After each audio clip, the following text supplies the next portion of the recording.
अब है आपका थ्रोटलिंग प्रोसेस, ठीक है। तो थ्रोटलिंग प्रोसेस होता क्या? थ्रोटलिंग प्रोसेस का मतलब है कोई भी प्रोसेस जो एक कहां से कहां फ्लो कर रहा है। थ्रोटलिंग प्रोसेस आपका पोरस प्लग या पार्सली ओपन बॉल, मतलब कोई बॉल्ब है आपने लगाया टैब, तो वो टैब क्या आधा खुला है आधा बंद है, तो उसके थ्रू जो आपका फ्लो हो रहा है, जैसे आपने पानी आप टोटी से निकालते हो तो आपने आधी टोटी खोल दी आधी बंद है तो पानी धीरे धीरे निकलता, तो जो फ्लो कहलाता है उसको हम बोलते हैं थ्रोटलिंग प्रोसेस। हिंदी में भी इसको क्या बोलते हैं? थ्रोटलिंग, ठीक है, थ्रोटलिंग प्रक्रम, वही चीज होता है। मतलब आधी आपके क्या है कि जो आपकी टैब लगी है वाटर की, जो पानी निकल रहा है, तो आपने क्या किया उसमें से आधी टैब खुली रखी है आधी वो बंद है, तो पानी आपका जो निकलेगा कम ज्यादा जो भी आधा अधूरा, तो वो जो फ्लो हो रहा है उसके थ्रू वो फ्लो कहलाएगा आपका थ्रोटलिंग प्रोसेस, थ्रोटलिंग फ्लो। इस टाइप के फ्लो को क्या बोलते हैं? थ्रोटलिंग प्रोसेस, ठीक है। अब देखो आगे इसमें और क्या लिखा है, इसमें लिखा है कि इस प्रोसेस में किसी भी तरह का कोई भी हीट ट्रांसफर नहीं होता, ठीक है, ठीक है। और देखते हैं, कोई भी वर्क ट्रांसफर नहीं होता। अब देखो, तो आपकी जो टैब है आपने क्या किया, उसको आधा खुला रखा है आधा बंद कर दिया, ठीक। तो फिर जो फ्लो हो रहा है, सबसे पहले आपको ये समझना है कि थ्रोटलिंग प्रोसेस होता क्या है। थ्रोटलिंग प्रोसेस हुआ कि जो आपकी टैब है पानी की, जो आप नल टोटी खोलते हो तो आधी टोटी आपकी खुली है आधी बंद है, तो पार्सली ओपन का मतलब है कि वो आधी खुली हो आधी बंद हो, उसके थ्रू जो फ्लो होगा पानी का वो फ्लो कहलाएगा थ्रोटलिंग फ्लो प्रोसेस, ठीक है। अगर वो पूरी खोल दी आपने पूरी बंद है तो वो प्रोसेस आपका थ्रोटलिंग नहीं है। पार्सली का मतलब है कि आधी खुली हो आधी बंद हो, उसके थ्रू जो फ्लो कहलाएगा वो कहलाएगा आपका थ्रोटलिंग प्रोसेस, ठीक है। इस प्रोसेस में आपकी प्रॉपर्टी होती है कि किसी भी तरह का कोई भी हीट ट्रांसफर नहीं होगा, ठीक, ना ही कोई वर्क ट्रांसफर होता है इस प्रोसेस में। ये इसकी प्रॉपर्टीज हैं कि अगर कोई फ्लो है जो आपके पार्सली ओपन बॉल्ब के थ्रू हो रहा है, कि जिसमें मतलब बॉल्ब जो आपका है वो आधा खुला है आधा बंद है, तो उस केस को फ्लो को क्या बोलेंगे? थ्रोटलिंग प्रोसेस या फ्लो। तो अगर वो थ्रोटलिंग प्रोसेस है तो उस प्रोसेस में ना तो कोई हीट ट्रांसफर होगा सिस्टम और सराउंडिंग के बीच, जैसे हम एडियाबैटिक में देख रहे थे, ठीक है, ना ही कोई वर्क ट्रांसफर होगा। अब एडियाबैटिक में क्या था?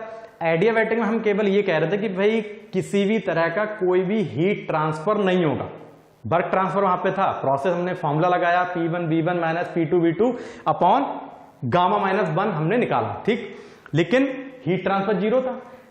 तो यहां कहा जा रहा है कि भाई हीट ट्रांसफर और वर्क ट्रांसफर दोनों ही जीरो होंगे थ्रोटलिंग प्रोसेस में। अगर कोई भी प्रोसेस कोई भी फ्लो किसी आधे अधूरे खुले हुए बॉल्ब के थ्रू हो रहा है तो वो प्रोसेस में ना तो कोई हीट ट्रांसफर होगा सिस्टम से सराउंडिंग या सराउंडिंग सिस्टम में, ना ही कोई वर्क ट्रांसफर होगा। तो इस तरह के प्रोसेस को थ्रोटलिंग प्रोसेस कहते हैं, ठीक है। थ्रोटलिंग मतलब कि भाई आधा अधूरा आपका जो बॉल खुला हुआ है तो उसमें क्या होगा, ना तो कोई हीट ट्रांसफर ना कोई वर्क ट्रांसफर होगा, तो उस तरह के पूरे प्रोसेस क्या बोलते हैं? थ्रोटलिंग प्रोसेस कहते हैं। तो अब देखो आगे इसमें और क्या लिखा है, इसमें आगे लिखा है कि in this process the enthalpy remains constant. Enthalpy constant रहती है तो मतलब इसको क्या बोलते हैं? आइसेंथैल्पिक। आइसेंथैल्पिक का मतलब है कि आइसो प्लस एंथैल्पी। आइसो का मतलब क्या है? इक्वल या फिर कांस्टेंट, और एंथैल्पी मतलब एंथैल्पी, तो ये क्या हो गया? Constant enthalpy process. Constant enthalpy process, ठीक है। मतलब जो आपका थ्रोटलिंग प्रोसेस होगा उसमें आपकी इंथैल्पी कांस्टेंट रहेगी। कांस्टेंट मतलब H1 is equals to H2 is equals to constant. ये आपका फ्लो क्या होगा? Throttling process. तो अगर आपसे कोई थ्रोटलिंग प्रोसेस की बात करता है तो आपके दिमाग में आना चाहिए कि भाई वो फ्लो जो आधे अधूरा जो बॉल्ब आपका खुला है उसके थ्रू हो रहा है, थ्रोटलिंग प्रोसेस होगा। उस केस में ना तो कोई हीट ट्रांसफर होगा सिस्टम और सराउंडिंग के बीच, ना ही कोई वर्क ट्रांसफर होगा सिस्टम सराउंडिंग के बीच, और इसमें क्या होगी, एंथैल्पी आपके प्रोसेस में कांस्टेंट रहेगी। ठीक है, जैसे टेम्परेचर कांस्टेंट था, वॉल्यूम कांस्टेंट था, प्रेशर कांस्टेंट था उस प्रोसेस में, यहां एंथैल्पी कांस्टेंट है। तो जिस प्रोसेस की एंथैल्पी कांस्टेंट होगी उसको हम थ्रॉटलिंग प्रोसेस या फिर आइसेंथैल्पिक प्रोसेस कहते हैं। इस प्रोसेस में ना ही कोई हीट ट्रांसफर होगा सिस्टम सराउंडिंग के बीच, ना ही कोई वर्क ट्रांसफर होगा सिस्टम और सराउंडिंग के बीच। ठीक है, और एंथैल्पी आपकी रिमेन्स कांस्टेंट रहेगी। तो ये क्या कहलाएगा, थ्रॉटलिंग प्रोसेस। थ्रॉटलिंग प्रोसेस कहां होगा कि कोई भी बॉल्व है जो आपने आधा खोला है आधा बंद है, तो उसके थ्रू जो फ्लो हो रहा है वो फ्लो आपका क्या कहलाएगा, थ्रॉटलिंग फ्लो। और उस केस में एंथैल्पी आपकी कांस्टेंट रहेगी। मतलब जो पानी की एंथैल्पी पहले है, बॉल्व के अंदर जो पानी है और आपने आधा बॉल्व खोला, तो जो एंथैल्पी पानी जो बाहर आया उसकी जो एंथैल्पी है वो दोनों क्या होंगी, बराबर। H1 equal to H2 equal to constant. तो ये क्या कहलाएगा, आइसेंथैल्पिक या फिर कांस्टेंट एंथैल्पी प्रोसेस। और इस प्रोसेस में ना तो कोई हीट ट्रांसफर होगा ना कोई वर्क ट्रांसफर होगा, और एंथैल्पी आपकी क्या होगी, हमेशा कांस्टेंट रहेगी। कैसे रहेगी, ठीक है, वो आपको पता लग गया। ठीक है, अब आगे देखते हैं इसमें।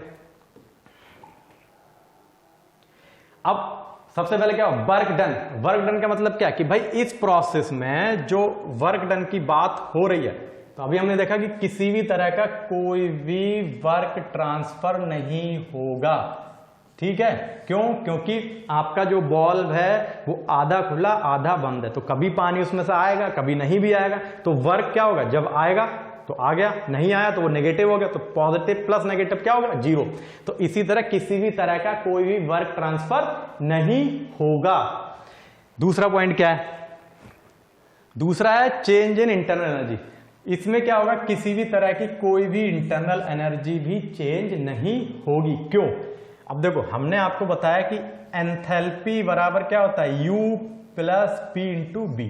अगर हम इसको ये लिख दें DH is equal to DU plus P into DB, ये आपका क्या है, वर्क ट्रांसफर। मतलब ये लिख लो W12, ये आपका क्या है, DH। हमने आपको ये बताया। ठीक है, अब देखो इसमें कहा जा रहा है कि वर्क ट्रांसफर तो हो नहीं रहा, तो ये सिंपली क्या हो गया, DU प्लस 0, ये आपका क्या है, DH।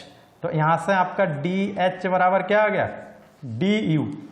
अब देखो इसमें क्या हो रहा है कि आपसे कहा जा रहा है कि इस प्रोसेस में जो एंथैल्पी चेंज होगा वो भी क्या है, जीरो। मतलब आपकी जो एंथैल्पी है H1 is equal to H2 is equal to क्या है, कांस्टेंट है। मतलब DH की वैल्यू क्या होगी, H2 माइनस H1, तो ये क्या हो जाएगी, जीरो। क्यों, क्योंकि H2 H1 दोनों बराबर हैं, तो यहां से ये क्या हो जाएगा, 0 इज इक्वल टू DU। मतलब चेंज इन इंटरनल एनर्जी भी क्या होगा, जीरो, ऐसे आया। ठीक है, तो आपकी इंटरनल एनर्जी भी इसमें क्या होगी, चेंज इन एनर्जी जीरो होगी। तो आपका थ्रोटलिंग प्रोसेस जो है उसमें एंथैल्पी कांस्टेंट रहती है, तभी वो थ्रोटलिंग प्रोसेस या कांस्टेंट एंथैल्पी प्रोसेस कहलाता है। ठीक है, DH equal to H2 minus H1 मतलब जीरो। आपकी इंटरनल एनर्जी भी क्या हो गई, जीरो हो गई, और इंटरनल एनर्जी जीरो हो गई, आपकी वर्क ट्रांसफर ऑलरेडी जीरो है। ठीक है, तो ये चीज आपकी 2 पॉइंट हो गए। अब आपसे एक चीज इसमें और कही जा रही कि भाई जो आगे इसमें है कि हीट ट्रांसफर क्या होगा, कि जब कोई आपका थ्रोटलिंग प्रोसेस होता है तो उसकी प्रॉपर्टी है कि जो भी हीट ट्रांसफर इसमें है ये वो ऑलरेडी क्या होता है कि जीरो। जब हीट ट्रांसफर जीरो होगा और आपका वर्क ट्रांसफर भी जीरो होगा, और एंथैल्पी आपकी क्या है, जब आपकी एंथैल्पी कांस्टेंट है ये, तब इसको पूरे चीज को, इस सारी प्रॉपर्टी को मिला के बोलते हैं कि भाई ये हमारा क्या है, कांस्टेंट एंथैल्पी प्रोसेस।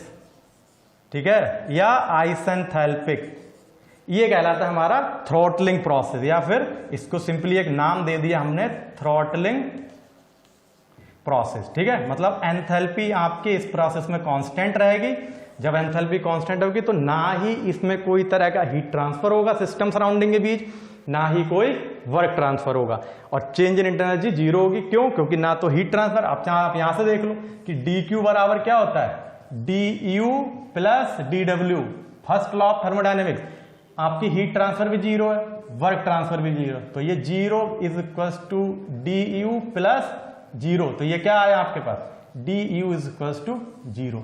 तो there is no internal energy change in throttling process, ठीक है। तो ये सारी चीजें हैं, तो आपको ये क्या बता रही हैं कि ये थ्रॉटलिंग प्रोसेस की सारी क्या है, कैरेक्टरिस्टिक्स हैं, ठीक।